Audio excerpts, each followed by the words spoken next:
दोस्तों खेसारी लाल यादव का एक और बहुत ही बवाल गाना आप सभी के बीच आने वाला है, जिस गाने का नाम है होली में हाला कर दे। इस गाने को लिखे हैं पवन पांडे और संगीत दिए हैं श्याम सुंदर। गाने को गाए हैं भोजपुरी के दबंग स्टार खेसारी लाल यादव और शिल्पी राज ने। बताया जा रहा है कि खेसारी लाल यादव का ये होली गाना एकदम जबरदस्त और बवाल होली गाना होने वाला है, जो कि भोजपुरी दर्शकों को खूब ज्यादा पसंद आने वाला है, क्योंकि गाने को लिखे हैं पवन पांडे, संगीत दिए हैं श्याम सुंदर।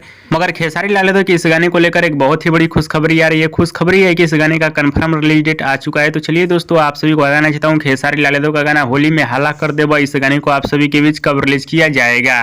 खेसारी लाल यादव का गाना होली में हाला कर देबा, इस गाने को आप सभी के बीच रिलीज किया जाएगा अनंत म्यूजिक के यूट्यूब चैनल पे। जी हाँ दोस्तों, अनंत म्यूजिक के यूट्यूब चैनल पे कल सुबह 6:30 पे इस गाने को रिलीज किया जाएगा। गाने को सुनिएगा, एकदम जबरदस्त और ब्लास्ट गाना होने वाला है खेसारी लाल यादव का। और दोस्तों, भोजपुरी के दबंग स्टार खेसारी लाल यादव का वीडियो पसंद है तो ज्यादा लाइक करें, कमेंट करें, शेयर करें, सब्सक्राइब करें। धन्यवाद दोस्तों।